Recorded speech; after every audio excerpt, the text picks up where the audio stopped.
Bago ang lahat gusto ko lang muna pong bumati ng happy weekend sa inyong lahat.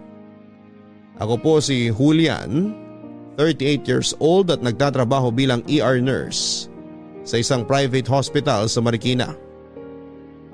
Bata pa lamang ako, Papa Dudut, ay alam kong may kakaiba na sa akin. Hindi po ako straight o sa madaling sabi ay isa akong bakla. Pero hindi katulad sa mga coming of out stories ng iba. Ako po ay alam na ng mga magulang ko kung ano ako noong lumalaki pa lamang ako. Hindi ko na kinailangan magtago o magpanggap dahil tinanggap ako ng pamilya ko ng walang pag-aalinlangan. Sa kabilang banda, kabaliktaran naman ang pinagdaanan ng dati kong boyfriend na si Juno. Buong buhay niya sa loob ng 30 years ay walang ibang nakakaalam ng totoo niyang sexual orientation kundi ako lamang, Papa Dudut. Una kong nakilala si Juno sa isang dating app. Naalala ko pa ang gamit itong profile picture noon kung saan ay mata lamang ang kita habang nakasuot ng eyeglasses. Doon pa lamang ay nabighani na ako sa mga expressive niyang mga mata. Nakipagkilala ko sa kanya, Papa Dudut, at nagsimula kami bilang magkaibigan. Tumagal ng ilang buwan bago ko nakuha ang tiwala ni Juno na ipakita sa akin ang buo niyang itsura. Gwapo si Juno, Papa Dudut, makinis, matangos ang ilong. Manipis ang labi na bumagay sa mga mata niya. Sa totoo lang ay na-intimidate nga ako sa kanya dahil para siyang artista. Na-insecure ako na baka hindi ako pasok sa standards niya, kaya medyo nahiya ako sa kanya noon, Papa Dudut. Lalo na po noong siya na mismo ang nag-invite sa akin para magkita kami ng personal matapos ang ilang buwan naming pag-uusap. Sa isang bar sa Quezon City namin naisipang magkita noon, Papa Dudut. Pero dahil inunahan ako ng takot at hiya, nang mga oras na yon ay nawalan ako ng tapang para lapitan si Juno. Ang ginawa ko na lang ay pinanood ko siya mula sa malayuan habang nakikipagkilala siya sa mga bagong tao at nakikilala niya. Sa paglalim ng gabi ay nagkaroon na rin ng tama ang alak na iniinom ko. Doon lang po ako nagkaroon ng sapat na confidence para magpakita kay Juno.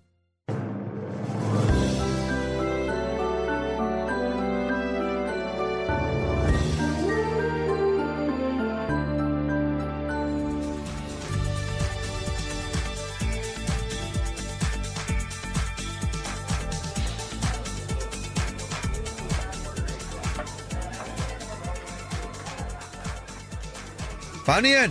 Una na kami sa'yo. Sigurado ka ba na ayaw mong ihatid ka na lang namin? Hindi na. Thank you na lang. Uwi na rin naman ako maya-maya. Bye-bye, Juno! Keep in touch, ha? Huwag na masyado magpakalaseng, okay? Sige. Masaya talaga ako na nagkakilala tayo, guys. Next time ulit, ha? Oo naman. Jaira, salamat. Mark, Apollo, ingat kayo sa pagmamaneo. Sana sa susunod makilala ko na sina Maya at Phoebe. Totoo! Kailangan mo silang makilala.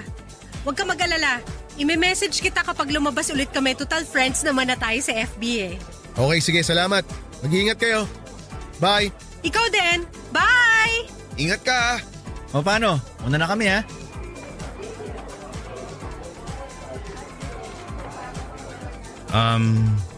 Excuse me. Hi. Hello? Gagamitin mo ba tong table? Sige, alis na ako para… Teka lang. Julian? Ako nga. Pasensya ka na, ngayon lang ako nagpakita. Okay lang. Wala namang problema dun. May mga na-meet naman akong bagong kaibigan habang hinihintay kita. Akala ko nga i-injanin mo ako eh. Ano ba nangyari? Bakit na-late ka? Ang totoo niyan, kanina pa ako rito sa bar. Medyo nahiya lang talaga ako magpakita sa'yo. Hinintay ko pa na gumana yung alak sa katawan ko. Bakit naman? Mukha ba akong hindi approachable? Hindi naman. Pero nakaka-intimidate ka kasi. In a good way ha? Ha? Intimidating ba ako? Paano? Kasi Sobrang good looking mo. Nahiya ako bigla. Ikaw naman, ngayon ka pa nahiya ilang buwan na tayo magkausap sa text at chat. Iba pa rin naman kasi sa personal. Sa chat kasi may time pa ako para makapag-isip na i-reply sa'yo. Pero kapag in person lumalabas yung pagiging awkward ko. Para ngayon. Hindi ka naman mukhang awkward eh. Pero gets kita. Iba nga talaga kapag nagkita na in person. Alam mo, hindi ka mukhang bakla. Bakit? Ano ba dapat itsura ng bakla? Hindi. Ang ibig ko sabihin, mukha kang straight. Hindi halata na bakla ka. Kanina kasi habang pinapanood kita makipag-usap sa mga nakaupo rito, yung mga galaw mo, pati ngayon na magkausap tayo, para kang totoong lalaki. Lalaki naman ako ah. Yun nga lang, lalaki din ang gusto ko. Kaya nga, nag-alangan ako kanina eh. Kasi napaisip ako kung baka na-misinterpret lang kita. Then na-realize ko na nagkakilala nga pala tayo sa dating app ng mga LGBT. Hindi pa kasi ako out kaya siguro hindi rin halata. Hindi ka pa out? Oo, hindi pa. Wala pang ibang nakakaalam. Ikaw pa lang. Talaga? Kaya pala, natagalan bago ka nag-send sa akin ng picture na kita buong mukha mo. Nag-iingat lang din. Hirap na, baka mamaya magkakilala pala tayo. Di lagot ako. Bakit naman hindi ka pa out? Hindi ka ba matatanggap ng pamilya mo kung sakali? Hindi pa ako ready eh. Unti-unti, sinusubukan ko namang tanggapin kung ano talaga ako pero hindi ko naman minamadali.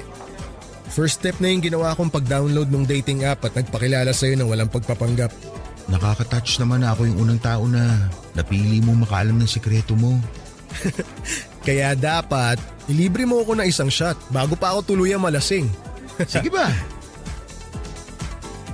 Papadudot bukod sa pagkakaroon ng gandang lalaki, matalino rin si Juno. Book smart siya at minsan ay may mga napag-uusapan kami mga weird. Pero malalalim na topic tulad ng life after death, existential crisis at pati animal emotions. Hindi man ako makasabay minsan sa takbo ng isipan niya pero ito ang nagustuhan ko sa kanya. Dahil para ba siyang bata na napakalawak ng curiosity. May itinago rin siyang humor.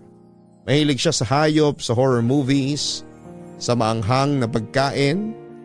Adventurous siyang tao na total opposite ko dahil may mga pagkakataong takot naman akong makihalubilo sa mga hindi ko kilala.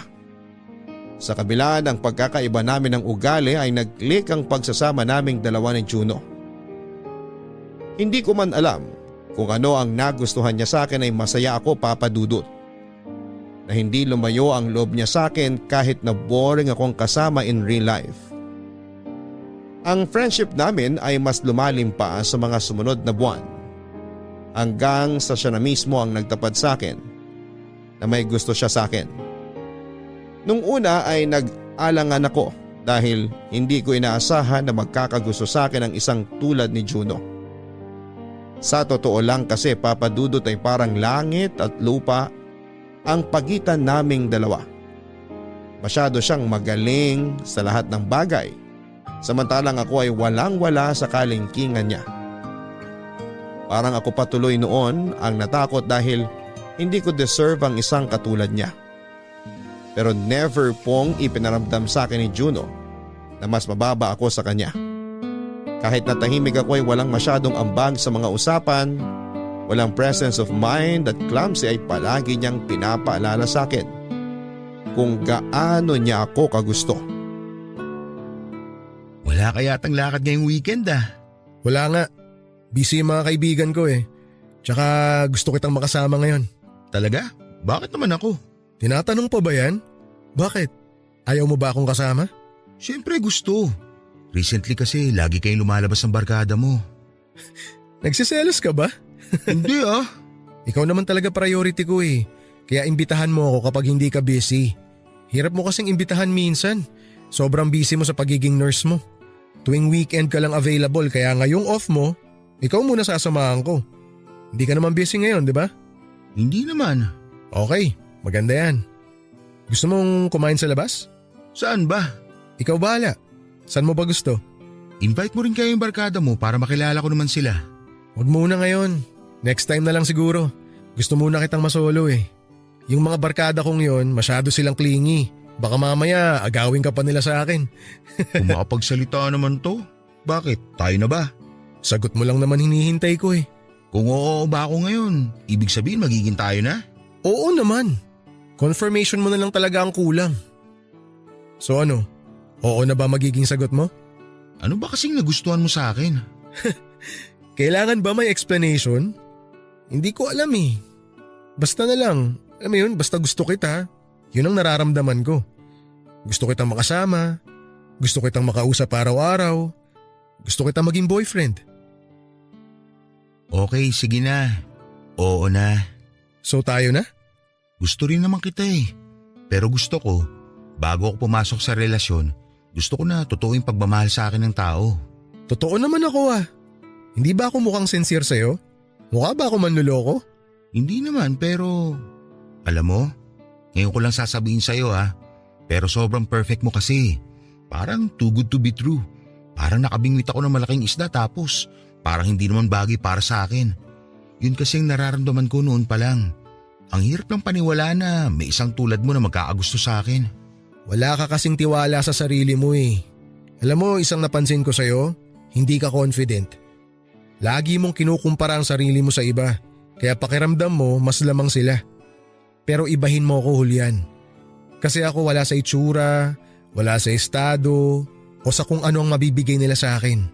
Hindi yung mga yun ang tinitingnan ko. Hindi pamantayan para sa akin yung mga yun. Ang gusto ko lang at ang pinaka-importante, mahal ako nung tao. Tanggap niya ako. At lahat ng yun, ipaparamdam niya sa akin. So, ano na mangyayari ngayon? Ang gusto ko mangyari ngayon, maging tayo na talaga. Ang bilis naman. Anong mabilis? Sobrang tagal na kaya nating nag-uusap. Oras na rin para totohanin natin tong relasyon natin. Pero, Julian, may favor nga pala akong hihilingin sa'yo. Ano yun? Pwede bang tayo na lang muna makaalam kung anong meron tayo? Ha? Bakit? Alam mo naman na hindi pa ako out, di ba? Wala pang nakakaalam sa sexuality ko kaya kung pwede sana, kapag nasa labas tayo, kaibigan lang muna ang maging turingan natin sa isa't isa. Ha? In case na dumating yung araw na ipakilala kita sa mga kaibigan ko, sasabihin ko muna na magkaibigan tayo. Okay lang ba yon? Ganun ba? Sige, okay lang. Ang mahalaga naman alam nating pareho kung ano tayo, di ba? Maraming salamat at naiintindihan mo.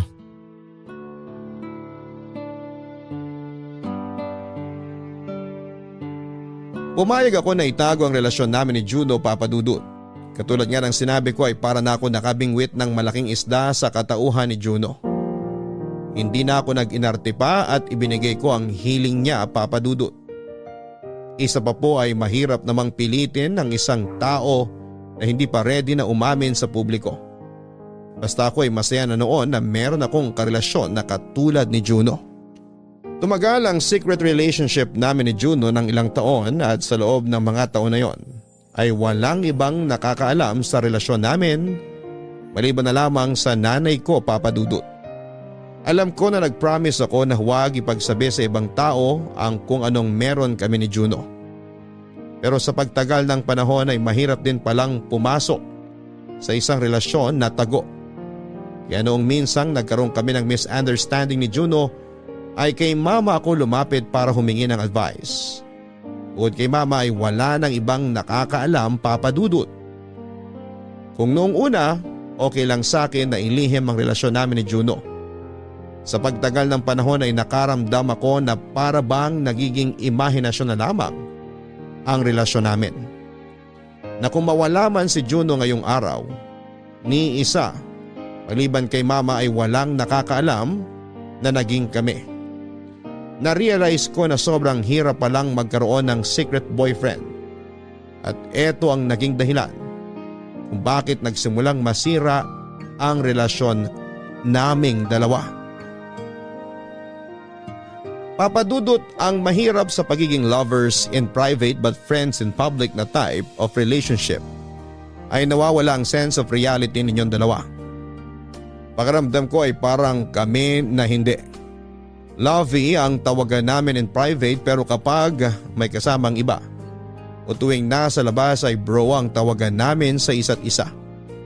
Minsan nga ay nalilito na rin ako kung kailan ba ako dapat maging boyfriend kay Juno at kailan na friends lang dapat ang turingan namin. May mga pagkakataon na super sweet kami sa isa't isa pero sa mga susunod na oras ay parang hindi na kami magkakilala dahil may kasama kaming iba. Bawal din ang mag-holding hands sa labas at bawal gumamit ng words of endearment kapag may nakikinig na iba. For 5 years ay ganong klase ng relationship ang sinanay ko sa sarili ko, Papa Dudut. Dahil mahal ko siya. Pero may mga araw ding pakiramdam ko ay nagsasawa at napapagod na ako. Oo nga't mababa lamang ang self-confidence ko pero hindi ko rin po naman deserve na itago at i-deny sa mga tao. Tao lang din naman ako na nagmamahal at nasasaktan. Kaya noong minsang magkaroon kami ng chance ni Juno na mag-usap ng masinsinan ay ipinaalam ko sa kanya ang totoong nararamdaman ko. Sinabi ko sa kanya na feeling ko ay na-stuck na ang relasyon namin dahil sa ginawa naming pagtatago at hindi na ito nag-grow. Ang tahimik mo yata ngayon. Wala, may iniisip lang ako. Bakit? May problema ba? Wala naman. Lovey, alam na alam ko kapag may problema ka. Isang oras na tayo magkasama rito pero puro tango ka lang tuwing nagsasalita ako. Sabihin mo na, ano bang meron? Iniisip ko lang kung may patutunguhan ba tong relasyon natin. Ha? Bakit mo naman iniisip yan? Halos 5 years na tayong dalawa. Pero pakiramdam ko never naging official tong relasyon natin eh. Anong ibig mong sabihin? Kulang ba yung efforts ko para iparamdam sa'yo na totoong mahal kita? Hindi naman kulang. Sobra-sobra nga yung pagmamahal mo sa akin eh. O yun naman pala eh. Bakit mo nasasabi yan? Sobra-sobra nga pero limited naman. Parang sa isang araw, sa loob ng 24 hours, 5 hours lang tayo magjowa. Pagkatapos nun magkaibigan na lang. Di isa ba sa mga kaibigan mo kilala ako? Sa pamilya mo? Lovey, alam mo naman na hindi pa ako out, di ba? Alam ko, pero hanggang kailan? Forever na lang ba tayo magiging ganito? Sinusubukan ko naman eh. Gusto ko na ring mag-out pero hindi pa talaga ako ready. Paano naman ako? Boyfriend mo nga ako pero parang kabit ako kung magtago. Bawal ako makilala ng mga kaibigan mo kasi baka makahalata sila. Bawal sa pamilya mo kasi baka magduda sila. Bawal tayo mag-date sa labas ng suite. Bawal magsuot ng couple shirts. Bawal magtabi o magsagian man lang in public. Ang daming bawal. Then na-realize ko, mali ba itong ginagawa natin? Kasi wagas kung itago mo ako eh. Alam ko na mahirap sa part mo tong setup natin. Pero please, tiisin mo na kahit konti na lang. Please, nagmamakaawa ako sa'yo. Hindi ko alam. Nawawalan na rin kasi ako ng gana. Lovey, konting panahon na lang yung hinihingi ko, please. Maniwala ka sa akin, Julian. Hindi ko gustong gawin to pero sa ngayon, ito ang kailangan natin eh. Maghintay muna tayo sandali. Bakit kasi ayaw pang ipaalam sa ibang tao na bakla ka? Hindi naman kasi ganun kadali yun para sa akin eh. Bakit ako?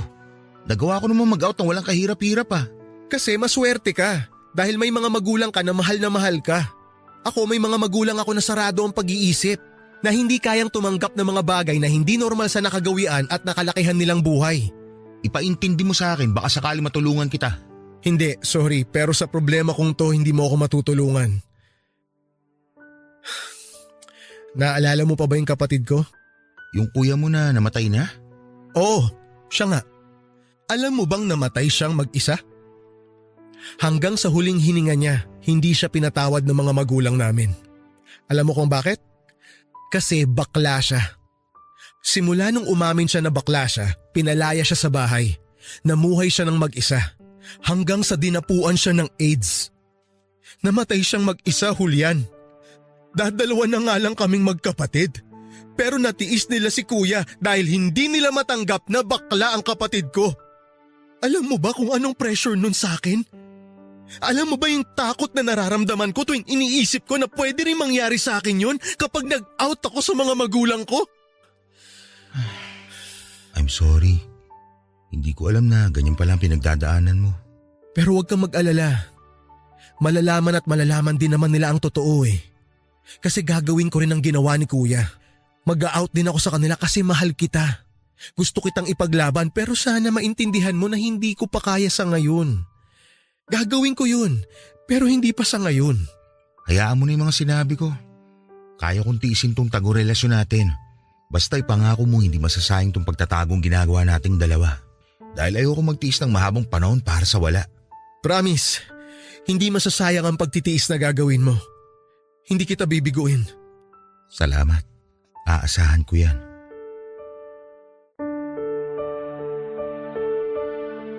Papa Dudut, wala naman akong magagawa pa kung ayaw pa talagang mag-out ni Juno. Ako na lang ulit ang umintindi. Siguro'y ganon talaga ang nagagawa ng pag-ibig. Kaya mong isakripisyo ang lahat pati sarili mo para sa taong minamahal mo. Mahirap po ang naging sitwasyon namin dahil bilang tao ay gusto ko rin naman pong ipagmayabang sa lahat. Na may taong nagmamahal sa akin, na may tao akong matatawag na boyfriend ko. Kaya nga lang ay kailangan ko pang maghintay para magawa ang lahat ng yon. Ramdam ko naman, Papa Dudut, na mahal ako ni Juno, pero nang panahong yon ay mas mahal pa niya ang pamilya niya.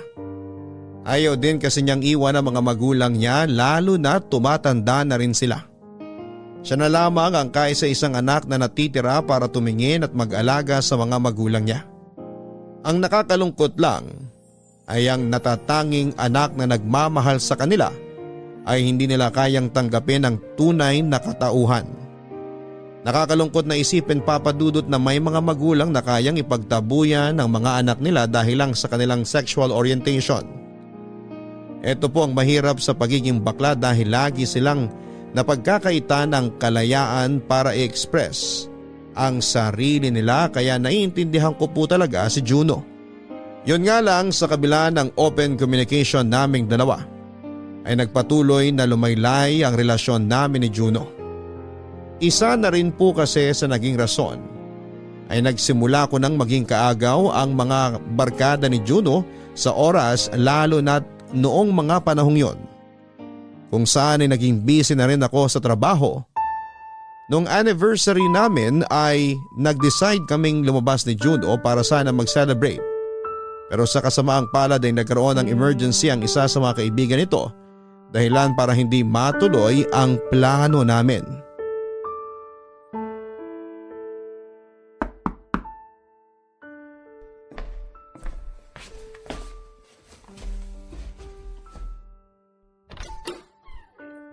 Akala ko tulog ka na. Hindi ka na kasi sumasagot sa tawag ko eh. 4:00 na ng umaga. Kagigising ko lang. Sorry. Nagising ba kita? Doon ka talaga nagsusorry? Kung nagising mo ba ako? Hindi ba dapat magsorry ka kasi pinaghintay mo ako kanina? 5 oras ako doon sa restaurant naghihintay sa'yo. Pinareserve ko yung para sa ating dalawa.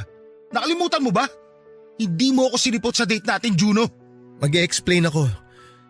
Pwede bang pumasok muna? Sige, pumasok ka. Salamat. Umupo ka kung gusto mo. Baka napagod ka eh.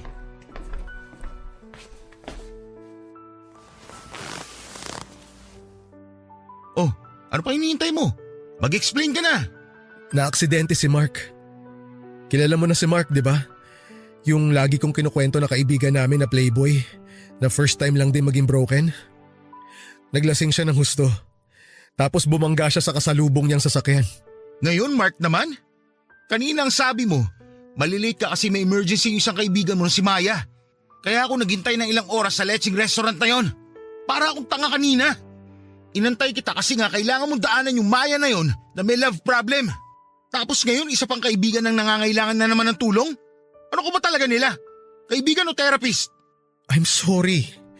Sinubukan kitang tawagan pero hindi ka sumasagot. Hindi ako sumasagot dahil galit na galit ako sa'yo, Juno. Pinagsara na ako ng restaurant. Ni Anino mo hindi dumating. Hiyang-hiya ako kanina. Halos kainin ako ng lupa sa hiya. Emergency nga kasi yung nangyari. Siyempre kaibigan ko yung mga yun. Eh ako, ano ba ako? Sa bagay, mahal mo lang naman ako kapag tayong dalawa lang magkasama eh. Oo nga pala, sa ibang tao, kaibigan mo lang ako, hindi priority. Ano nga tawag mo ulit sa akin sa labas? Bro? Ano ka ba? Hindi totoo yan. Mahal kita magkasama man tayo o hindi. Alam mo yan. Alam ko, pero hindi ko nararamdaman eh. Lalo na ngayon, hindi ko ramdam. Sorry talaga. Dadaanan ko lang naman talaga dapat si Maya pero medyo napahaba yung usapan namin. Pagkatapos nung aalis na ako, bigla naman kaming tinawagan kasi nga na-aksidente si Mark. Muntik na siyang hindi makasurvive. Alam ko na hindi ko dapat gamitin na rason yun pero sorry. Sorry talaga. Kamusta na si Mark? Okay naman na. Stable na siya ngayon. Bakit mo siya iniwan? Yung isa pa naming kaibigan na si Jaira ang nagbabantay sa kanya ngayon. Dumiretso agad ako rito nung dumating siya. Lovey, sorry talaga. Ano pa bang magagawa ko? Lagi naman ako umiintindi. Sorry talaga, hindi ko sinasadya. Lagi na lang sorry. Sana naman may pagbabago. Ayaw sana kita papiliin. Pero sana sa akin o sa barkada mo, isa lang ang priority mo sa amin. Hindi mo na ako kailangan papiliin kasi ikaw ang priority ko. Kaya pala alas 4 ka na nagpaita sa akin. Emergency nga kasi yung nangyari. Eto na nga oh. Humihingi na ako ng tawad. Please, Lovey, patawarin mo na ako. Pasalamat ka, mahal kita. Babawi ako sa'yo, promise. Ganito na lang, ano kaya kung umorder tayo ng pagkain para kahit papano makapag-celebrate pa rin tayo? Wag na, magluluto na lang ako ng breakfast. Sige, tutulungan kita. Magbihis ka muna. May mga bagong laba akong damit sa kwarto. Okay, sige. Antayin mo ako ha. Magbabanding tayo habang nagluluto. Magbibihis lang ako sandali. Balikan kita agad. Dalian mo.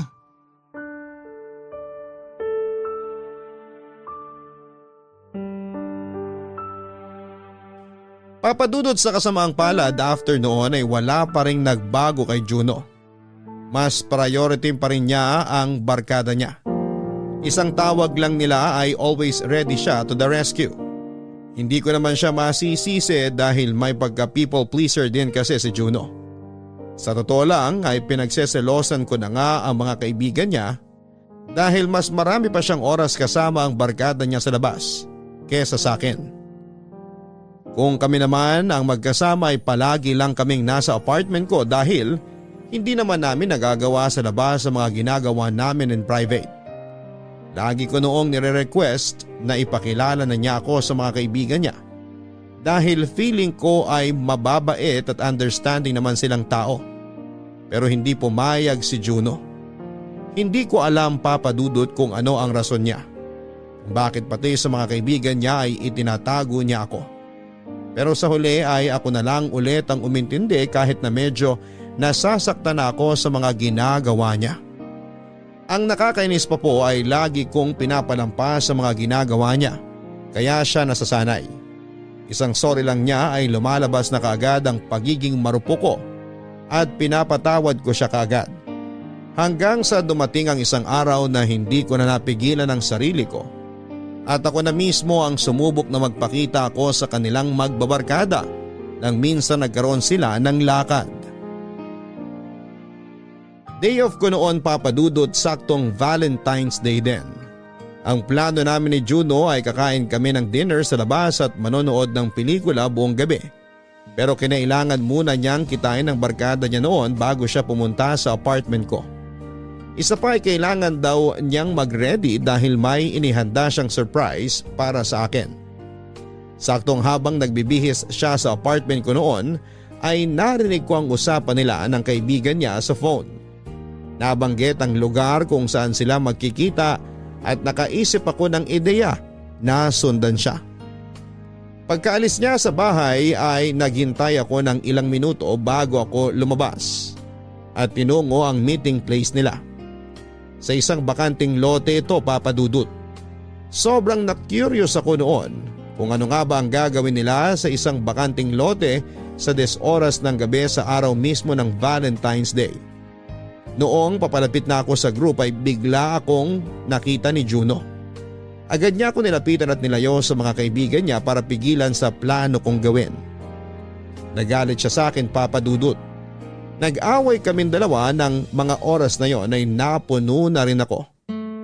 Doon mismo sa hindi inaasahang pagkakataon, sa mismong araw ng mga puso ay nangyari ang pinakamalaking away namin ni Juno na nauwi sa hiwalayan.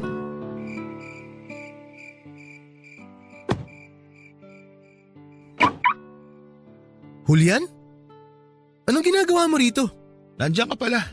Akala ko kasama mo mga kaibigan mo. May kinuha lang ako sa sasakyan ni Mark. Hindi mo pa sinasagot yung tanong ko. Anong ginagawa mo rito? Narinig ko kasi yung usapan nyo kanina. Na-curious lang ako. Na-curious saan? Sa kung anong gagawin nyo rito. Ano ba kasi ginagawa nyo rito? May ritual ba kayong ginagawa tuwing Valentine's Day? Alam mo, bumalik ka na sa apartment. Mag-ayos ka na. Pagkatapos ko rito, pupuntahan kita agad. Aalis tayo. Saglit na lang to. Nakabihis na ako. Ready na ako anytime. Hintayin na lang kita rito. Antayin mo na ako sa apartment mo. Wag na dito. Dito na lang ako. Alam mo, mas maganda ko ipakilala mo na lang ako sa kanila. Tutal, nandito naman na yata kayong lahat eh. Julian! Hindi ka ba nakikinig sa sinasabi ko? Bakit ka sumisigaw? Ang kulit mo kasi! Bakit? Natatakot ka ba na malaman ng mga kaibigan mo na boyfriend kita? Natatakot ka na malaman nilang bakla ka? Ano bang pinagsasabi mo? Bakit mo ginagawa to ngayon? Tatanong lang ako. Seryoso ka ba talaga? Mag-aaway tayo ngayon? Ngayong araw na to? Ikaw ang nauna eh. Anong ako? Ikaw to nagpunta rito para imbestigahan ako. Ano ba kasi ang gagawin nyo? Hindi ko ba pwedeng malaman? Yun lang naman ang gusto ko eh. Magbabaon kami ng time capsule para sa future naming magkakaibigan. Happy ka na? Ay, sobrang happy. Sana in-inform mo kaagad ako na may special event pa pala kayo magbabarkada. Sa Valentine's Day mismo ha? Sa araw ng mga magjojowa. Okay, gets. Alis na ako. Julian naman, parang tanga oh. Parang tanga? Mas importante yung mga kaibigan mo kaysa sa akin. Tapos ako yung parang tanga? Eh di sa kanila ka na. Ibibigay na kita sa kanila. Kung mas mahalaga sila kaysa sa akin, kung mas gusto mo sila makasama kaysa sa akin, di kita pipigilan. Di sumama ka sa mga yon. Lavi, sandali lang. Huwag mo akong malavi-lavi. Araw natin dapat to eh. Para sa atin dapat to. Pero anong ginagawa mo? Iniwan mo ako sa apartment para sa kung anumang chechi-boreching meron kayo. Alam mo Juno, pagod na ako humingi ng oras sa'yo. Hindi ko dapat hinihingi yun eh. Dapat ikaw mismo ang kusa nagbibigay ng oras sa akin. Pero hindi eh. Kailangan ko pang hilingin yun. Nahawa na ako sa sarili ko, alam mo ba yun? Para akong batang naghahanap ng pagmamahal. Please, wag naman natin gawin to ngayon. Hintayin mo na lang ako sa apartment. Sige na. Mag-cool off muna tayo. Ano? Samahan mo muna yung mga barkada mo. Mukhang mas kailangan kanila. Lavi, wag mo naman gawin sa akin to. Mag-usap na lang ulit tayo kapag ready ka na pumasok sa totoong relasyon. Isang relasyon kung saan hindi mo ko itinatago ng parang kriminal. Isang relasyon na kaya mo ipagmayabang sa lahat ng tao. Isang relasyon kung saan ako ang pipiliin mo kahit saan man. Yun ang gusto kong relasyon, Juno. Na sa ngayon, hindi mo pa kayang ibigay. Sige, halika na. Ipapakilala na kita sa kanila. Tara. Wag na. Ayoko masira yung mood yung lahat. Nakakahiya sa barkada mo. Hoy! Julian! Julian, sandali!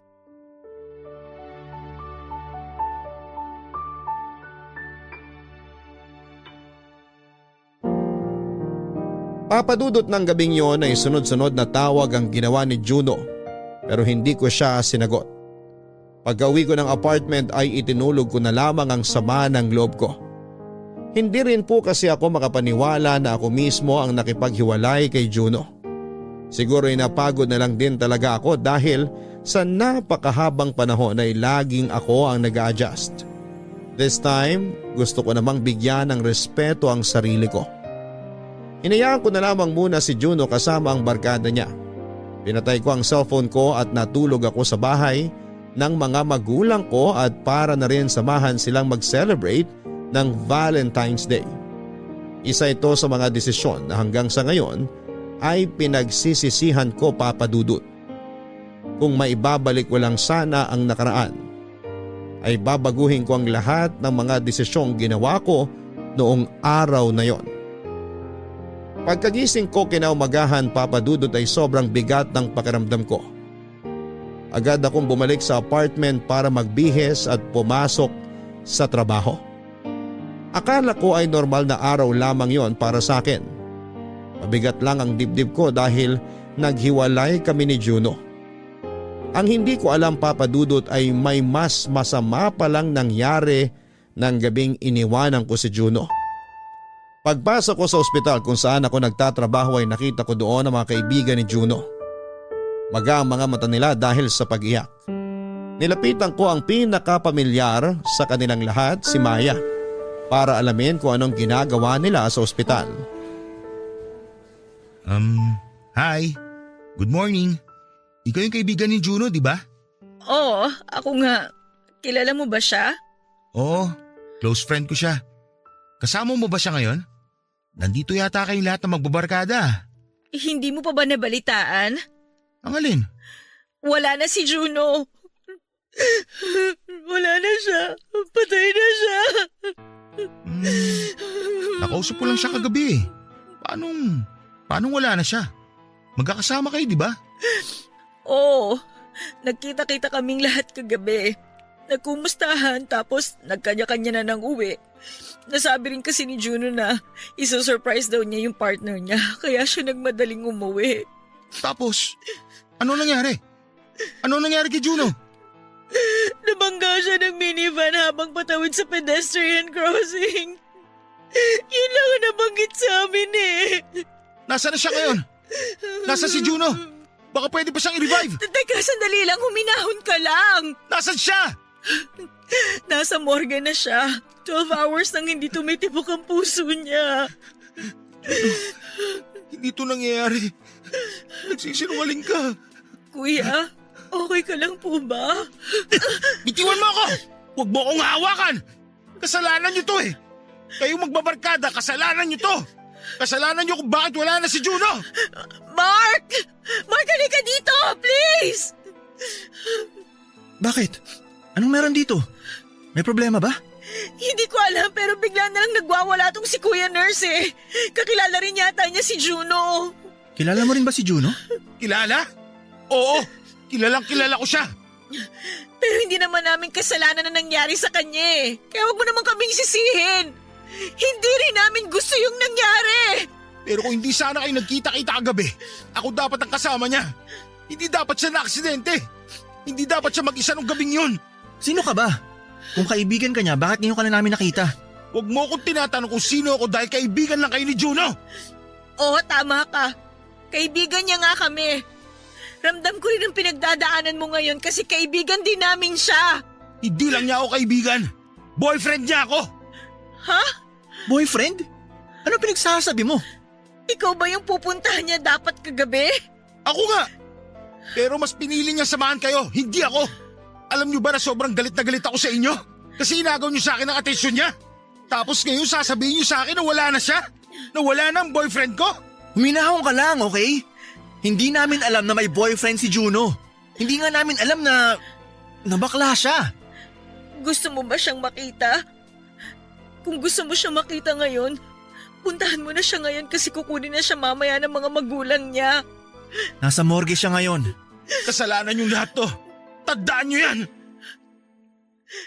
Alam mo ba? Hindi ko alam. Nagulat rin ako eh.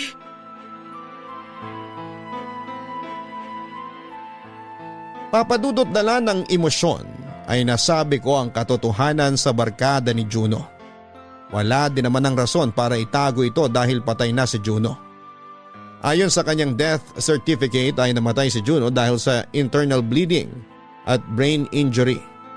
Sinubukan pa siyang i-revive ng mga doktor sa ospital pero hindi na siya nakasurvive. Samantala ay mabilis din namang nahuli ng mga pulis ang nakabundol kay Juno pero agad din po itong nakapagpiyansa matapos makipagsettle sa pamilya ni Juno. Pagkatapos ng araw na yon ay pinilit kong tapusin ang trabaho ko kahit na hindi na ako makapag-focus sa ginagawa ko, Papadudot. Bigla na lang namanhid ang katawan ko. Wala nang pumasok na impormasyon sa utak ko ng araw na yon. Ang tanging tumatakbo na lamang sa isipan ko ay kung paano ko inaway si Juno ng gabing yon. Sobrang laki po ng pagsisisi ko na sinaktan ko siya ilang oras bago siya bawian ng buhay. Sobrang hirap sa part ko, Papadudot, na ang huling alaala namin sa isa't isa ay tampuhan at hindi pagkakaintindihan.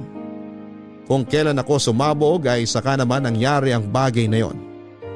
Ang malala pa ay hindi ko na magagawang humingi ng tawad sa kanya. Hindi ko na mababawi ang mga masasakit na sinasabi ko sa kanya. Papadudot ilang araw ang lumipas bago ako nagkaroon ng lakas ng loob na magpunta sa burol ni Juno. Mabuti na lang at sinamahan ako ng mga kaibigan niya noon sa aking pagdadalamhati. Parang natutulog lamang, nakangiti at peaceful ang itsura ni Juno, papadudot. Gwapo pa rin siya kahit medyo makapal ang makeup niya. Pero deep inside ay alam kong masama ang loob ni Juno sa akin dahil sa ginawa ko sa kanya. Kung sana lang ay inabaan ko ang pasensya ko, kung sana lang ay hindi ako nagpadala sa selos, kung sana lang ay hindi ko inayaang kainin ako ng pride. Baka sakaling nagbago pa ang pangyayari ng gabing yon. Kasi wala na po akong magagawa dahil nangyari na ang nangyari. Sobrang iyak na mga magulang ni Juno nang bumisita ako sa burol nito. Hindi ako naawa sa kanila, papadudot, dahil alam ko kung ano ang hirap ng pinagdaanan ni Juno para lamang ma-please ang mga magulang niya. Ikinulong nila ang anak nila sa isang sitwasyon kung saan ay nakatali ang mga kamay niya. Kung sana'y tanggap lang nila ang totoong katauhan ni Juno, di sana'y maaga nitong na-enjoy ang buhay niya. Sana'y wala siyang itinago at hindi nagpanggap. Nakakalungkot lang na isipin na hindi na magagawa ni Juno ang mga bagay na yon, papadudot. Mahirap po ang magluksang mag-isa. Pero ramdam ko ang suporta sa akin ng mga kaibigan ni Juno. Hindi nila ako pinabayaan at kahit na hindi nila ako masyadong kilala, ay sinigurado nilang nasa mabuti akong kalagayan sa mga panahong nagluluksa ako at malaki ang pasasalamat ko sa kanila nang dahil doon. Ngayon ay gets ko na kung bakit hindi maiwan-iwan ni Juno ang barkada niya. Dahil mababait silang tao. Kaya naman noong magkaroon ako ng oras ay kinausap ko ang isa sa kanila para humingi ng tawad.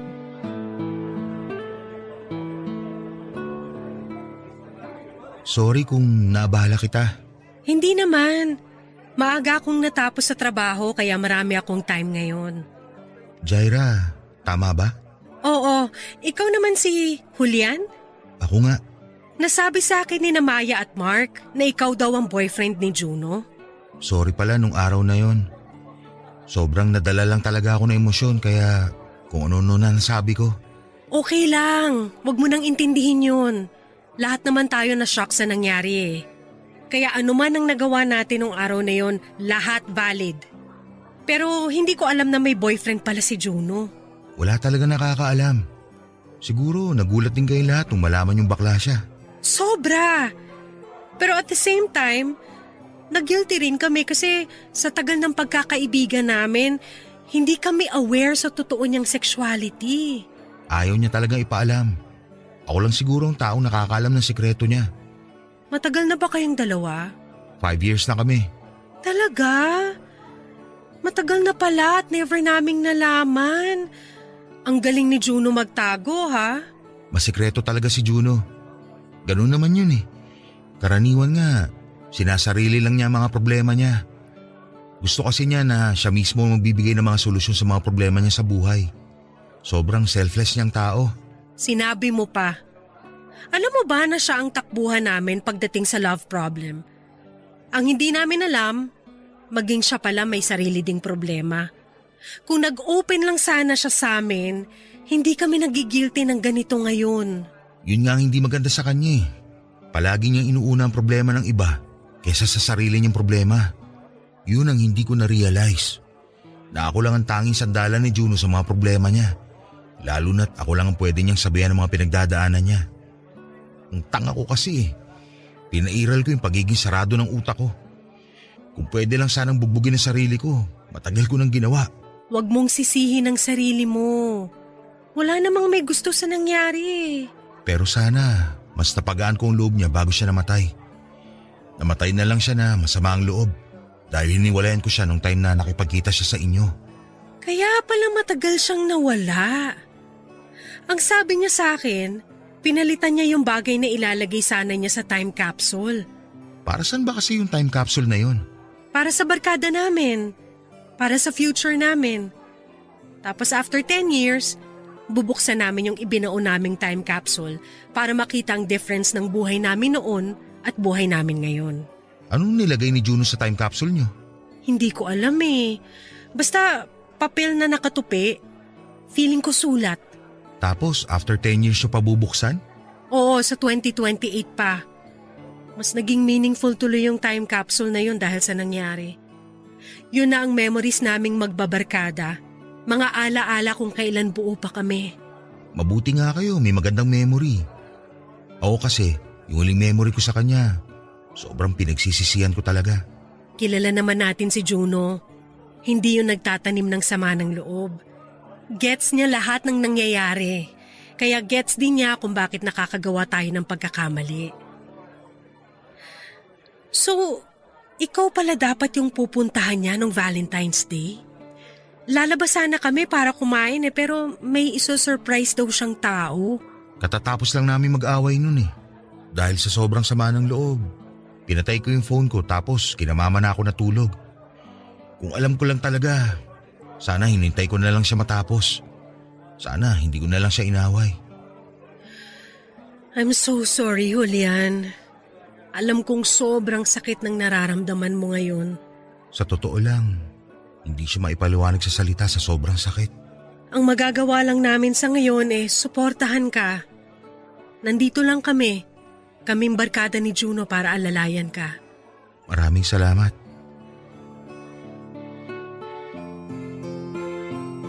Matapos ang pag-uusap namin yon ay unti-unti nang nagkalayo ang mga barkada ni Juno, Papa Dudut. Huling nakita ko silang buo ay noong libing na mismo ni Juno. Pagkatapos noon ay ilan sa kanila ang lumipad sa ibang bansa para magtrabaho at magbagong buhay. May ilang kinasal at bumuo ng sariling pamilya at ang iba naman ay nagpakalayo-layo at tumira sa probinsya. Sa kanilang 5 ay naging close ko si Jaira. Tuwing namimiss ko si Juno noon ay si Jaira ang kinakausap ko para alalahanin ang namayapa kong nobyo. Pero kalaunan ay unti-unti rin kaming lumayo sa isa't isa. Lalo na noong nagkaroon na rin ng sariling pamilya si Jaira. Understandable naman yon, Papa Dudut, dahil sa reality ay nagkakawatak-watak rin ang magbabarkada. Lalo na kapag nagkaroon na sila ng ibang priorities sa buhay. Pero after 5 years simula noong namatay si Juno, ay muling nabuo ang barkada. Umuwi sa Pinas para magbakasyon ang ilan sa kanila kaya naisip nilang magkaroon ng mini reunion. Nabalitaan ko ito noong makita ko ang post ni Jaira sa Facebook. Noong makita ko silang 5 sa pictures ay nakaramdam ako ng lungkot dahil hindi na sila kumpleto. Kaya naisip ko na in behalf of Juno ay bubuuin ulit namin ang barkada sa pamamagitan ko. Kinausap ko si Jaira kung pwede bang magkita-kita ulit kaming lahat. Kasabay nito ay isang pabor ang hiningi ko sa kanila.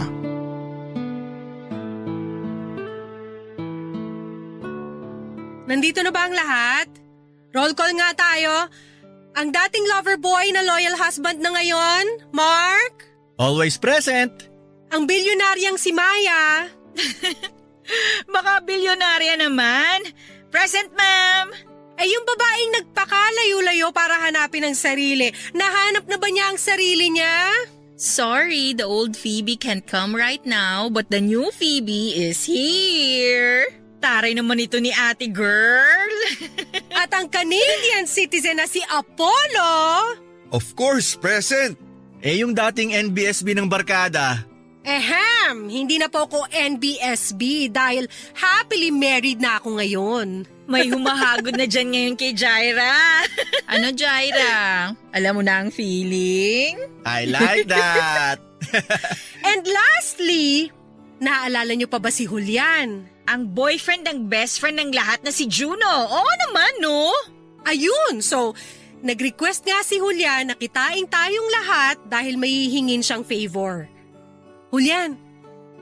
So, yung pabor na tinutukoy ni Jaira, alam niyo na siguro kung ano. Dahil nandito tayo ngayon sa lugar kung saan niyo ibinoon yung time capsule. Gusto ko sana mag-request na kung a-agree kayong lahat. Pwede bang hukayin na natin yung laman ng time capsule ngayon? Alam kong after 10 years ang napagkasunduan nyo.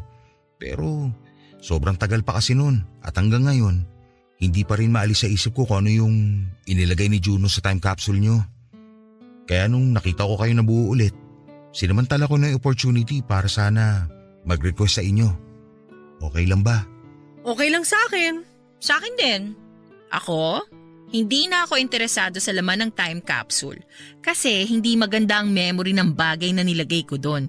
Kaya okay lang kahit ukayin nyo na ngayon. Okay lang din sa akin. Actually, hinanap na namin ni Julian kung saan natin tinago yung time capsule. Mabuti ka mo hindi natabunan kasi may mga bahay ng pinatayo rito. Kaya mabuti talaga kunin na natin ngayon bago may magpatayo ng bahay dito. Magpapatayo ata sila ng village eh. So nahukay nyo na? Oo, eto na. Julian, ikaw na magbukas. Total si Juno nakaisip nito. Sige.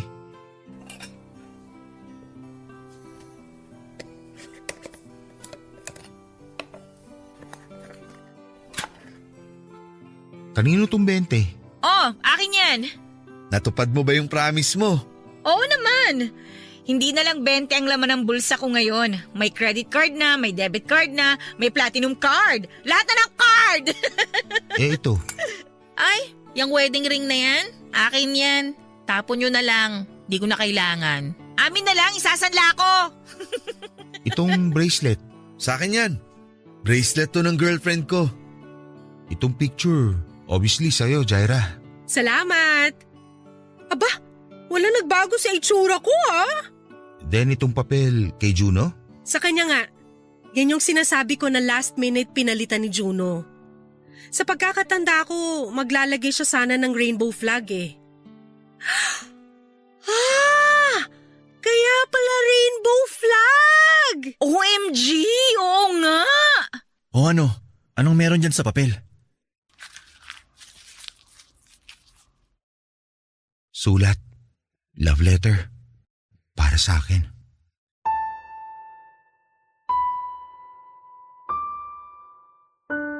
Papadudot last month lang nangyari ang ginawa naming paghuhukay ng time capsule.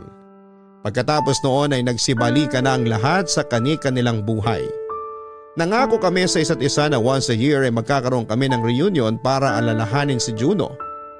At next year ay plano naming mag-out of town para pumunta sa paboritong bakasyonan nito. Ilang araw ko rin pong itinago sa cabinet ko ang sulat na ibinaon ni Juno sa kanilang time capsule. Magkahalong kaba at excitement ang naramdaman ko noong mapa sa kamay ko ang sulat na nakapangalan sa akin.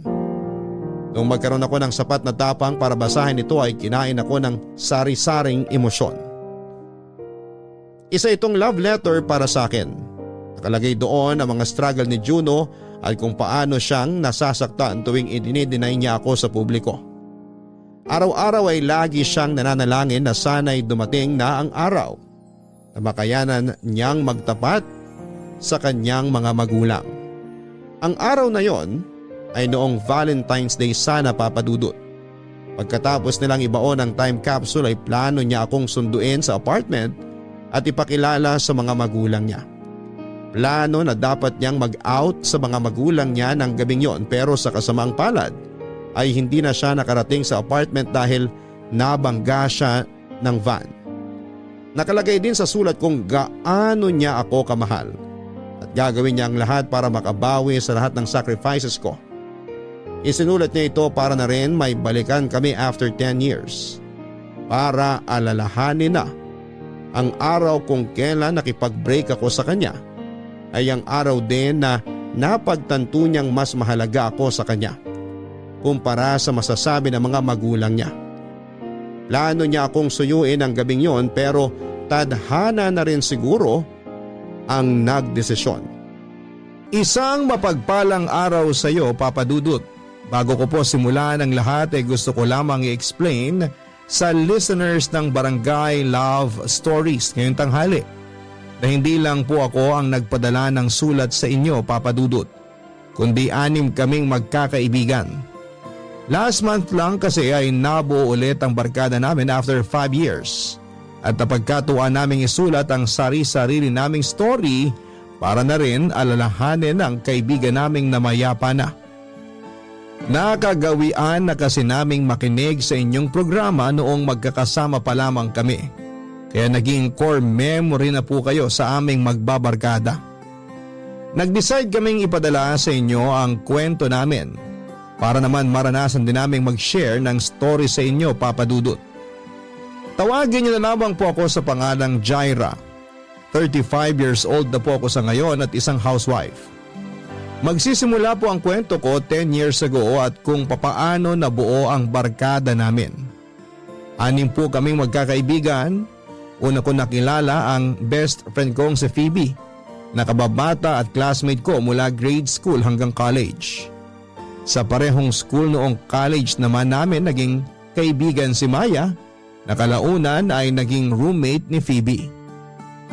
Napasok naman sa grupo sina Mark at Apollo noong nagsimula na ako magtrabaho sa opisina. Katrabaho ko po sila na ipinakilala ko kina Phoebe at Maya noong nag-celebrate ako ng 25th birthday ko. Huling nakasali sa barkadahan namin si Juno na aksidente lamang namin noong nakilala sa isang bar. Mag-isa lamang siya noon na nakitable sa amin dahil puno na noon ang bar na yon.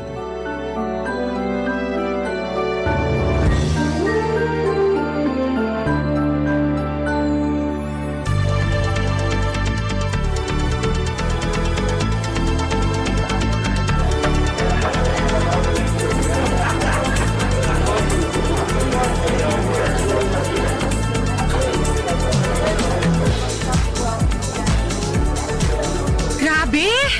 Ang haba ng pila sa restroom. Oh, nasa na sina Phoebe at Maya? Hindi ko rin sila napansin eh. Nasa smoking area ako kanina. Si Apollo ang tanungin mo. Umuwi na sila. Si Phoebe sinundo ng boyfriend niya.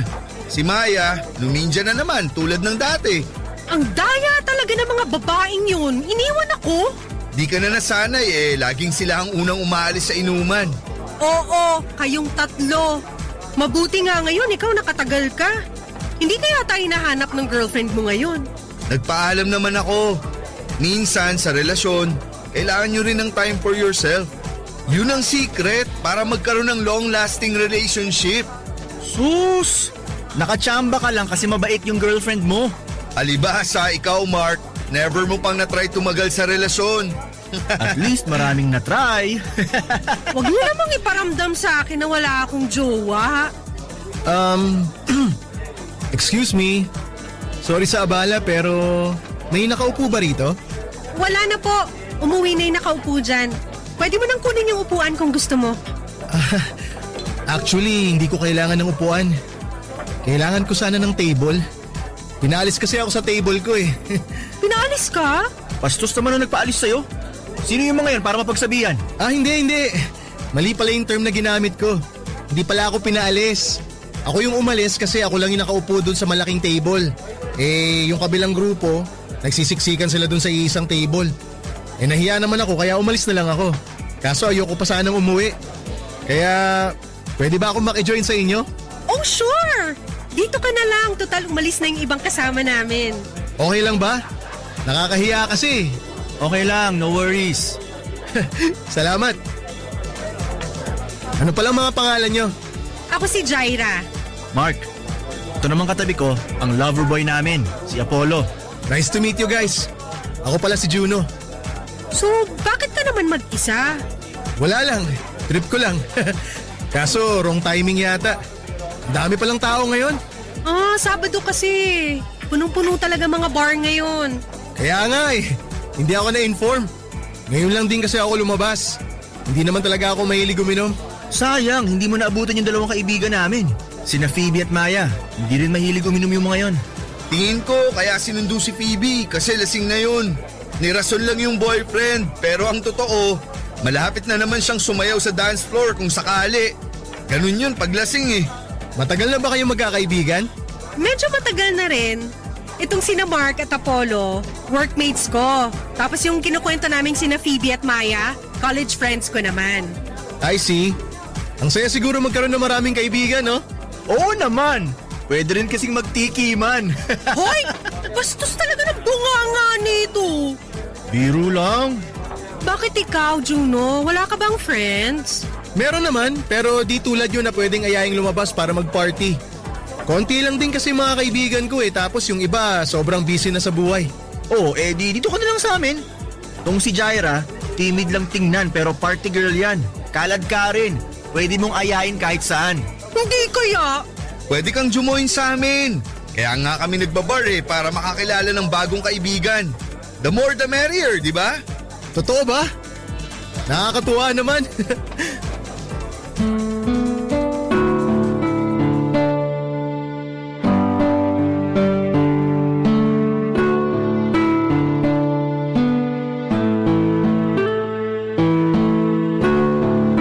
Since then ay naging close na namin si Juno, Papa Dudut.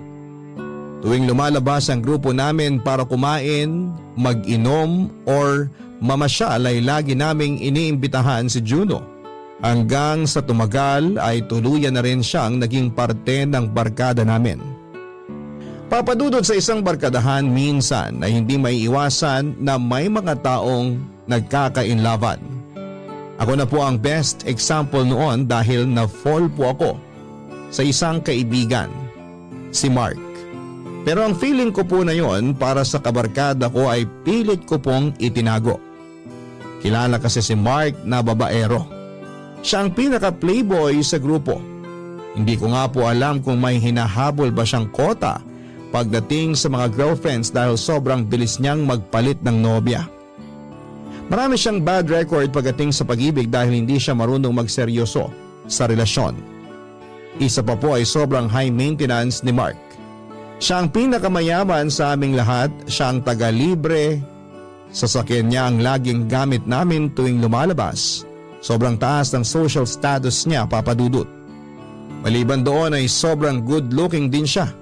Kaya hindi na rin nakapagtataka kung ang mga type ni Mark ay mga babaeng parang ilalaban sa Miss Universe. Ganon pa man, Papa Dudut, despite his playboy image, ay may good side din naman si Mark. At yun ang dahilan kung bakit sa hindi inaasahan na pagkakataon ay na-fall po ako sa kanya.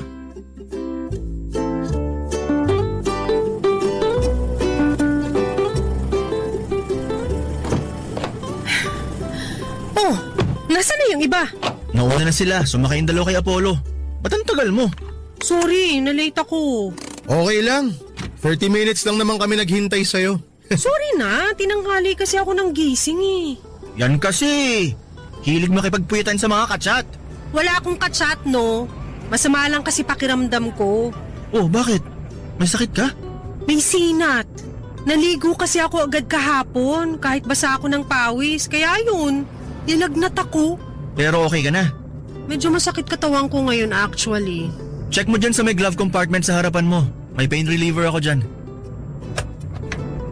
Ang gulo ng compartment mo, ha? Ano? May gamot ba? Eto, nakita ko na. Talagang may gamot ka rito? Parang Boy Scout ha, laging handa. Ako pa. Oh, eto tubig. Salamat. Aba, ang sweet ah. Siyempre naman. Ganto ko kaalaga sa mga kaibigan ko. Parang hindi naman. O baka ganyan ka lang talaga kaalaga sa mga babae. Ganyan ba ang trick para makabingwit ng chicks? Tatanong ko lang ano pa bang nandyan sa glove compartment mo? Baka may sanitary napkin ka pa dyan ha? Sweet talaga yan. Talaga ba? Baka mamaya mabalitaan ko na lang na ikaw na pala yung girlfriend ni Mark ha? Excuse me? May sarili akong standard, no? Ouch! Taas naman ang standards mo. Ano bang ideal guy ng isang Jaira? Basta hindi chick boy, okay na ako ron. Wala ka ba talagang ni katiting na attraction kay Mark? Yung totoo ha, walang magsisinungaling.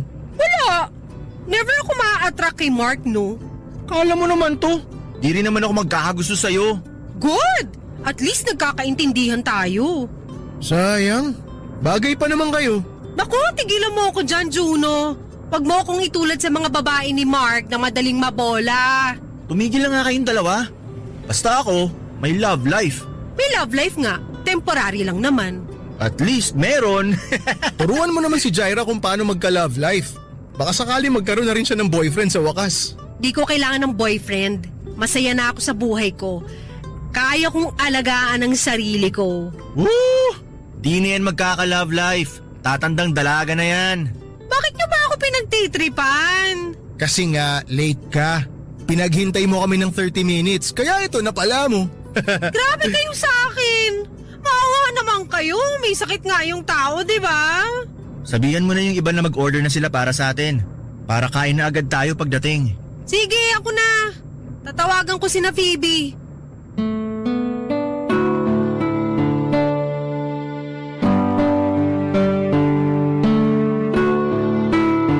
Papadudot na sanay na ang buong barkada sa pagiging sweet ni Mark pagdating sa amin.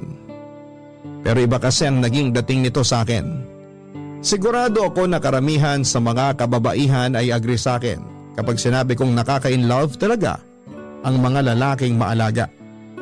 Ang pagiging caring ng isang lalaki ang isa sa mga katangian na gusto kong meron ang magiging future boyfriend ko. At ugaling yon ay na kay Mark. Yun nga lang po hanggang pangarap na lang siguro ang wish ko magkaroon din ng pagtingin sa akin si Mark. Mas may chance pa yata na manalo ako sa loto kesa magkagusto siya sa akin. Malayo ang itsura ko sa mga tipo niyang babae at isa pa'y paulit-ulit niyang ipinamumuka sa akin na never siyang maa-attract sa akin. Totoo naman po yun, Papa Dudut, dahil kung i-compare ko ang sarili ko sa mga past girlfriends ni Mark, ay wala akong kalaban-laban. Para akong kinakalawang na bakal kumpara sa mga naging girlfriend niyang gold at diamante. Aminado ako na no boyfriend since birth po ako, Papa Dudut. Hindi kasi ako yung tipo ng babae na mahilig sumunod sa mga fashion trends. Okay na sa akin ang naka-t-shirt at jeans at hindi rin ako nagsusuot ng makeup. Wala akong arte sa katawan, walang palamuti, plain Jane ang datingan. In short ay boring po akong tao. Average girl nang ang tingnan, wala pang gandang ilalaban. Kaya sa halip na aminin ang totoo kong nararamdaman para kay Mark, ay minabuti kong solohin at itago na lang ang katotohanan. Barangay Love Stories. Barangay Love Stories. Mahigit 5 years ko pong sinolo ang feelings ko. Ganun ako kaseryoso nung sinabi kong never akong aamin kay Mark. Ang hidden feelings ko para sa kanya ay nanatiling nakatago. Sa mga nagdaang taon ay mas tumatag at lumalim pa ang samahan naming magbabarkada. As expected ay mas dumami rin ang listahan ng mga babae ni Mark. Kung si Jessica Soho ay samut-saring awards ang may pagmamalaki. Si Mark ay iba't ibang babae ang may pagmamayabang. Kung may world record nga lang sa pinakamaraming ex ay baka siya po ang makakuha nito. Sa loob po ng 5 years ay ako na lang noon ang wala pang karelasyon. Pressured nga ako noon dahil tuwing lumalabas ang barkada namin ay ako lamang ang walang kapareha.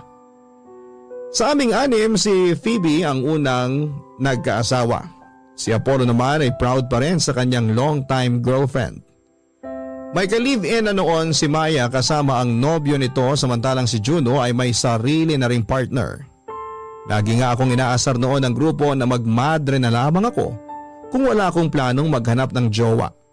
Ang hindi nila alam ay may rason ako kung bakit that time ay wala pa rin akong boyfriend. Dahil ang puso ko noon ay hawak-hawak na ni Mark kahit wala siyang kamalay-malay dito.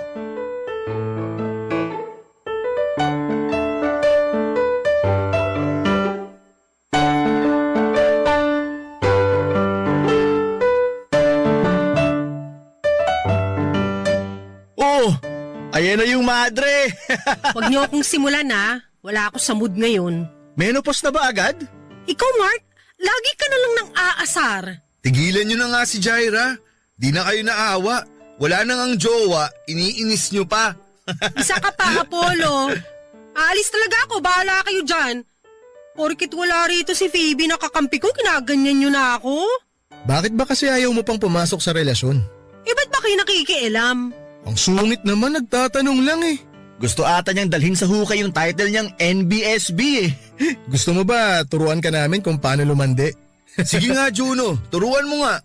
Wag ako. Si Mark dapat ang magturo, siya yung malanding lalaki. Ganito kasi yan. Ang unang gawin mo, itapon mo na yung buong wardrobe mo. Ilagay mo sa sako tapos sunugin mo.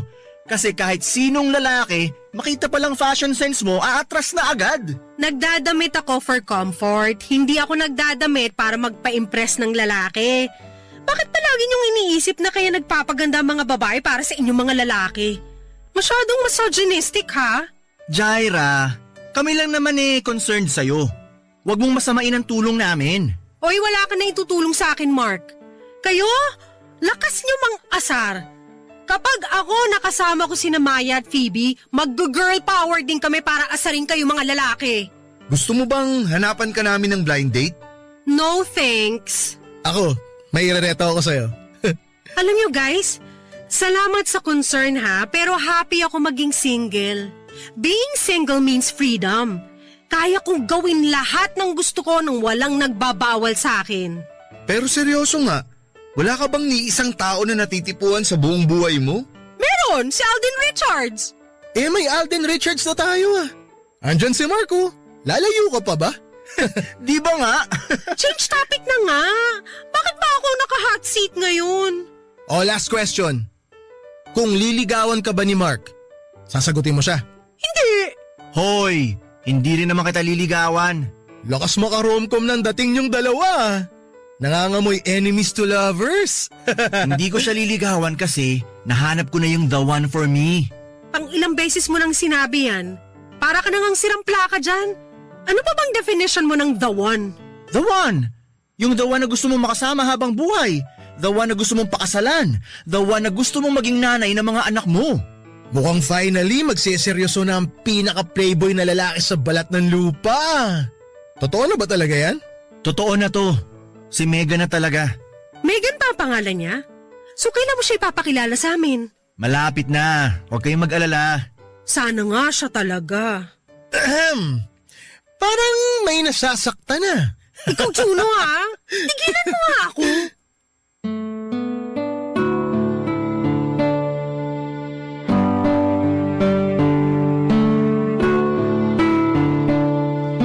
Papadudot happy rin naman ako na finally ay seryoso na si Mark sa babaeng idinedate niya. Pero magiging sinungaling ako kapag sinabi kong hindi ako nasaktan. Minsan nga ay nahihirapan na ako makisabay sa mga biruan nila dahil may mga pagkakataong medyo totoo na ang sinasabi nila. Tuwing inaasar nila ako kay Mark ay sobrang hirap magtago ng feelings. Mabuti na talaga at nasanay na ako sa mapang-asar na ugali ng mga barkada ko. That time ay biglang nagbago si Mark. Hindi lang sa ugali kundi pati na ang mga gawain. Mula sa pagiging makulit na playboy ay para siyang naging maamong tupa.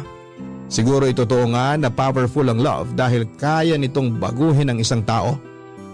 Papadudot nung ipakilala po sa amin ni Mark ang kanyang girlfriend na si Megan ay nakaramdam ako ng kaunting insecurity. Maganda po si Megan at agad siyang nagustuhan ng buong barkada. Naging maganda naman ang takbo ng relasyon nilang dalawa hanggang sa isang araw ay bigla na lang iniwan ni Megan si Mark. First time ko pong nakita si Mark na sobrang broken.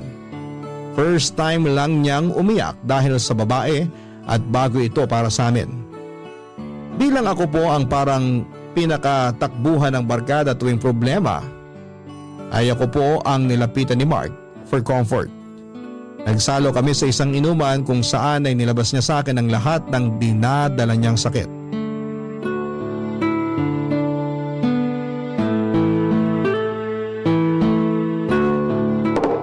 Ayan, mag-inuman tayo. Natira yan nung nag-party tayo last time dito sa apartment. Talagang ready ka. Kung usapang broken, kailangan talaga may alak para iyak kung iyak. Hindi naman ako iiyak. Nasasaktan lang talaga ako ngayon. Hindi ko talaga inaasahan na sa ganito lang matatapos yung relasyon namin. Ano ba kasing nangyari sa inyong dalawa? Bakit kanya biglang iniwan? May third party bang involved? Wala namang. Wala siyang iba. Wala din akong iba. Basta isang araw na-realize daw niya na di na raw nag-work yung relasyon namin. Nawalan na lang daw siya ng gana. Tapos break na? Ganun lang? Oo. Yun lang ang rason tapos tinapos na niya lahat. Hindi mo ba ipinaglaban? Sinusubukan ko siyang kausapin. Hanggang ngayon mini-message ko siya. Tinatawagan ko siya para sana ayusin namin kung ano man ang problema. Kaso hindi niya ako pinapansin eh. Sinubukan mo bang puntahan siya sa trabaho? Sa bahay nila. Ayaw niya makipagkita sa akin. Wala rin daw siya sa trabaho nila. Baka naman may nagawa ka na ikinagalit niya. Hindi kaya. Hindi ko alam. Kung meron man, wala siyang sinabi sa akin. Baka naman may personal problem. Pero bakit kailangan niya akong iwan? Bakit hindi niya explain ng maayos? Or totoo nga siguro na hindi ka na niya mahal kaya ganun. Sakit naman nun. Siya na eh. Alam mo yun? Corny pakinggan pero siya na talaga yung babae na gusto ko eh. Yung true love ko. Ang hirap pala ng ganito no? Yung ikaw ang iniiwan. Siya rin ata yung pinakamatagal mong girlfriend, di ba? Siya nga. Kasi si Megan na talaga ang gusto ko makasama hanggang sa pagtanda ko. Sagutin mo nga ako ng totoo. Mahirap ba akong mahalin? Hindi. Kung alam mo lang, marami ang nagmamahal sa'yo. Parang wala naman. Akala mo lang wala kasi nasa ibang tao yung puso mo. Pero kung bubuksan mo lang ang mga mata mo, makikita mo kung sino ang mga taong nagmamahal sa'yo. Ikaw ba? Ha? Ano ako? Kung mahal kita? Hindi. Ang ibig kong sabihin, kaya ba ayaw mo magka-boyfriend dahil takot kang masaktan? Ayoko magka-boyfriend, hindi dahil takot ako masaktan. May minamahal na akong tao. Kaso nga lang, yung tao na yon, may minamahal ng iba. Yun ang rason kung bakit ayoko pang pumasok sa relasyon. Kung hindi ka niya mahal, bakit sarili mo pinaparusahan mo? Alam mo naman na palang may iba na siyang gusto. Wala eh. Mahal ko pa rin siya eh. Siguro, hihintayin ko na lang yung araw na mapagod na lang ako. Yung araw kung kailan yung puso ko na mismo ang mag-give up. Akala ko ako lang yung broken. Ikaw din pala. Teka, bakit sa akin na napunta yung topic? Di ba dapat problema nyo ni Megan ang pinag-uusapan natin? Ano pa bang pwedeng gawin sa problema ko? Ayaw na nung tao sa akin eh. Ilalaban ko pa ba? Kahit alam ko nang wala na talagang pag-asa? Hindi ka pa naman sure eh kung wala na talagang pag-asa. Bigyan mo muna siya siguro ng space. Tapos sumubok ka ulit. Kung mahal mo, hindi mo siya bibitawan basta-basta. Siya ang gusto mo, di ba? Kung ganon, ipaglaban mo siya. Galing mo naman pala mag-advise. Kung ganyan naman pala, sana mabigyan mo rin ng maayos na advice ang sarili mo. Huwag kang mag-alala. Kaya ko ng sarili ko.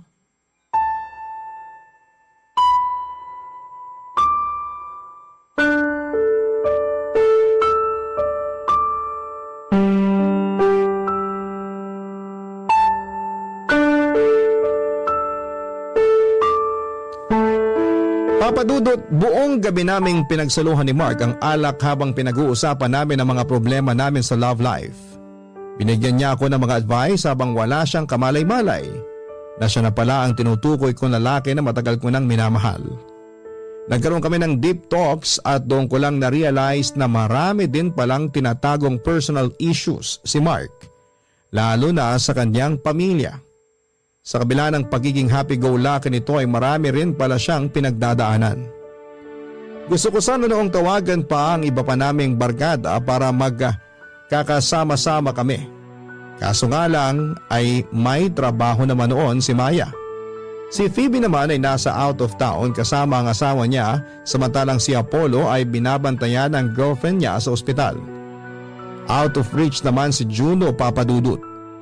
Pagkatapos po naming mag-inuman ay nagpaalam si Mark na uuwi na, pero hindi ko siya pinayagan dahil akala kong lasing na siya. Pinilit ko siyang matulog sa apartment at akala ko noon, Papadudut, ay wala ng problema. Pero nung nakatulog ako ay bigla na lang akong nagising sa tawag ni Juno. Naaksidente raw si Mark at malala ang lagay nito. Noong una ay hindi ako naniniwala dahil hindi ko siya pinayagang mag-drive ng lasing, pero nung i-check ko si Mark sa apartment ay wala na pala siya. Papadudot, tumakas siya noong malalim na ang tulog ko. Barangay Love Stories. Barangay Love Stories. Malala ang naging lagay niya at ang balita sa akin ni Juno noong makarating ako sa ospital ay nag 50-50 raw siya. Sobrang natakot ako para kay Mark noon, Papadudot. Akala ko ay mawawala na ako ng kaibigan. Nang mga panahong yon ay ako ang nagbantay kay Mark sa ospital. Hindi ko siya iniwan hanggang sa makarecover siya. Sa mga araw ng pag-aalaga ko kay Mark ay hindi ko na po naitago ang nararamdaman ko, Papa Dudut. Wala na akong pakialam noon kahit na makahalatang mga kaibigan namin. Basta ang focus ko lang noon ay ang pagpapagaling ni Mark. Ibinigay ko sa kanya ang mga bagay na hindi kayang ibigay ni Megan at yon ay ang makakasama at makakaramay. Ganoon din na pinaramdam ko sa kanya na may pamilya siya. Bagay na hindi magawa ng sarili niyang pamilya. Papadudod si Juno po ang naging kasakasama ko sa ospital para magbantay kay Mark. Paminsan-minsan ay binibisita rin siya ng iba naming kaibigan pero ako ang araw-araw na nag-i-stay sa tabi ni Mark dahil dito ay si Juno ang unang nakapansin sa kakaiba kong ikinikilos. Nung magkaroon kaming dalawa ng time na mag-usap ay doon niya ako tinanong kung ano ang meron sa aming dalawa ni Mark.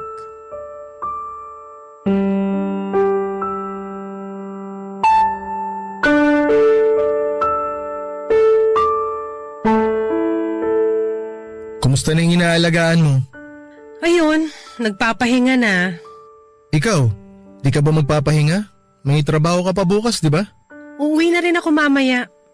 Ikaw, hindi ka ba uuwi? Pauwi na ako. Pero bago ako umalis, may gusto lang muna sana akong tanungin sa'yo.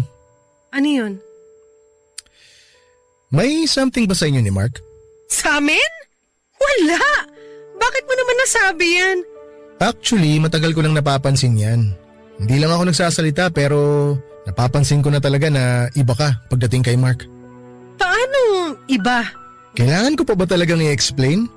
Feeling ko alam mo naman yung tinutukoy ko eh. Siya ba yung lalaking sinasabi mo na nagmamay-ari ng puso mo? Huwag kang mag-alala. Hindi ako magkukwento sa mga kaibigan natin. Siya nga. Si Mark yung tinutukoy kong mahal ko. Alam ba niya? Hindi. Bakit hindi mo sabihin sa kanya ang totoo? Bakit pa? Lagi naman niyang pinapamukha sa akin na hindi niya ako gusto eh. Gagawin ko lang tanga ang sarili ko kapag umamin ako sa kanya. Ganun ka rin naman, di ba? Todo deny ka sa feelings mo sa kanya. So paano ka nakakasiguro na hindi ka niya gusto? Naku Juno, tignan mo nga ako. Never ako magugustuhan ni Mark. Sinasabi mo lang yan kasi natatakot ka. Hindi ka kasi marunong mag-risk eh. Lagi kang playing safe. Ayaw mo mag-try. Para saan? Para masira ang friendship namin? Para sa puso mo. Para sa peace of mind mo. Para sa sarili mo. Okay na ako sa ganitong setup namin. Okay ka nang umaasa? Nagmamahal ka ng mag-isa? Nasasaktan ka ng walang nakakaalam? Kesa naman masaktan ako ng harap-harapan. Naku Jaira, hindi yan maganda. Subukan mo lang sabihin, malay mo maging worth it naman yung pag-amin mo. Hindi ko alam. Natatakot ako eh. Alam kong natatakot ka. Pero mas natakot ka nung naaksidente siya, di ba? Nung akala mong hindi na siya makakasurvive. Mas nakakatakot yun, Jaira. Yung mawalan ka ng chance na sabihin ang totoo sa taong minamahal mo. Araw-araw ka magkakaroon ng what if. Isang tanong na hindi masasagot kapag hindi ka nag-risk. Sa tingin mo, mag-iiba ba siya sa akin kapag nalaman niya ang totoo? Mag-iiba siya, oo. Expected na yun kasi may malalaman siyang totoo mula sa'yo. Either tanggapin niya o hindi. Pero ano man ang maging outcome, asahan mo na may magbabago. Pero alam ko naman na hindi basta-basta itatapon ni Mark yung pinagsamahan niyo. In case lang na hindi maging maganda ang ending if ever magtapat ka man sa kanya. Bakit ba kasi sa lahat ng tao, sa kanya pa nahulog ang loob ko? Love is a mystery kasi. Kaya nga siya masaya eh. Sige, magko-confess ako sa kanya kapag nakalabas na siya ng ospital para matapos na to.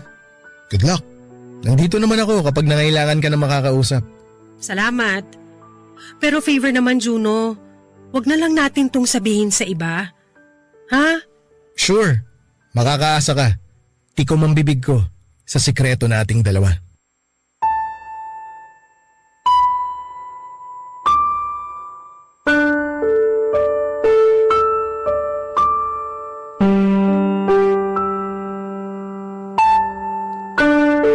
Thankfully ay nag-survive naman si Mark sa nangyari sa kanya. Although kinailangan pa niyang magpagaling sa ospital ng ilang weeks noon para tuluyang mag-heal ang mga sugat niya. After ng pag-uusap namin ni Juno ay nagpa siya kong sabihin na ang katotohanan kay Mark. Ilang araw ko ring binuo ang tapang sa dibdib ko noon bago ako nag-decide na kausapin ang masinsinan si Mark. Pero sa araw kung kailan naaminin ko dapat sa kanya ay bigla namang nagparamdam ang ex-girlfriend nitong si Megan. Sa biglang pagpapakita ni Megan Papadudot ay biglang nawala sa katawan ko ang courage para umamin. Biglang umurong ang lakas ko kaya sa huli ay muli akong nagtago. Katulad ng dati muli kong sinarile ang nararamdaman ko. Mas mabuti na yon lalo na at noong mga panahong yon ay parang gusto na ulit makipagbalikan ni Megan kay Mark pagkatapos nitong maaksidente. Hanggang sa dumating ang araw ng Valentine's noong 2018. Bigla po nagaya si Juno na magkikita ang buong barkada sa isang bakanting lote malapit sa kanila. Inutusan niya ang lahat na magdala ng isang bagay na nagre-represent sa current status namin noong araw na yon dahil gagawa raw kami ng time capsule na sabay-sabay naming bubuksan after 10 years.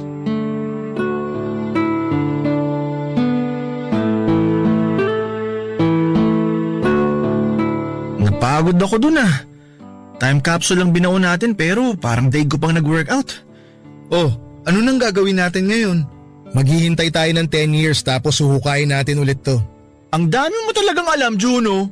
Para sa atin din to. Sure ako matutuwa tayo kapag binalikan natin to after 10 years. O siya, kung wala na tayong gagawin, pwede bang mauna na ako sa inyo? Nag-aaya pa si Phoebe kakain daw tayo ng dinner. Kayo na lang muna siguro. Gusto ko na munang mapag-isa ngayon. Sorry, baka ako rin di na makasama sa inyo. May pupuntahan din ako eh. Ano ba yan?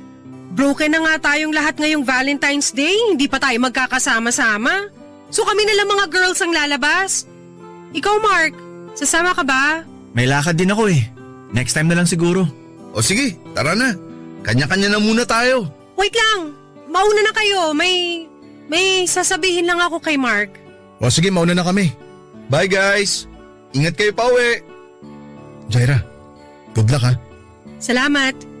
Mag-ingat kayo pa uwi. Ano yung sasabihin mo? Ganito kasi yun. May gusto akong aminin sa'yo. Ano yun? Matagal kong pinag-isipan to.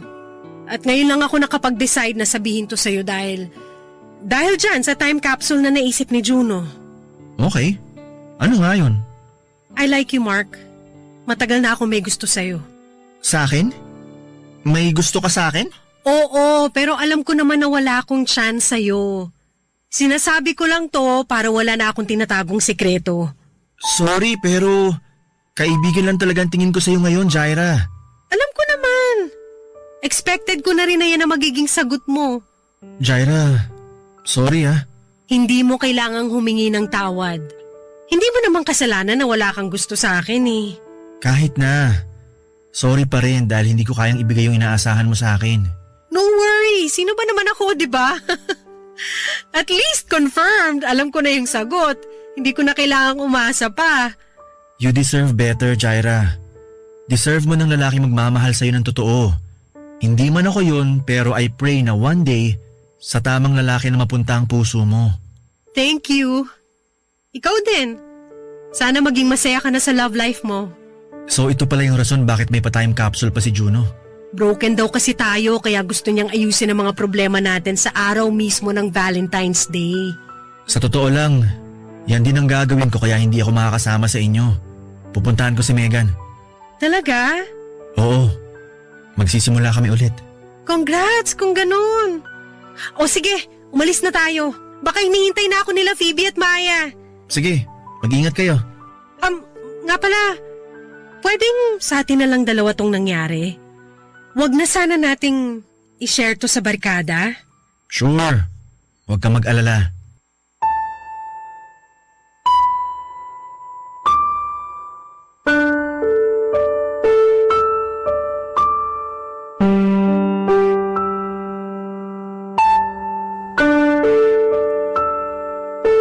Papadudot masakit pala ang ma-friend zone, pero at least kahit papaano ay nakahinga naman ako kasi wala na akong feelings na kailangang itago.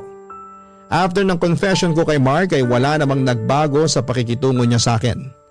Mas naging close pa kaming dalawa pero this time ay with boundaries na, lalo na't aware na siyang may feelings na involved sa side ko. Hindi ko malilimutan ang araw na yon. Dahil yon ang araw kung saan ay kumawala ako sa comfort zone ko, Papa Dudut. Nag-take ako ng risk at failed man ang naging outcome ng unang subo ko, at least ay nakapagbigay ito ng confidence sa akin. Nga pala Papa Dudut, kung curious kayo kung anong gamit ang nilagay ko sa time capsule namin noon, ay nilagay ko ang sarili kong picture. Gusto ko nakasabay ng pagbaon ng picture kong yon ay ang babaguhin ko na ang attitude ko towards life.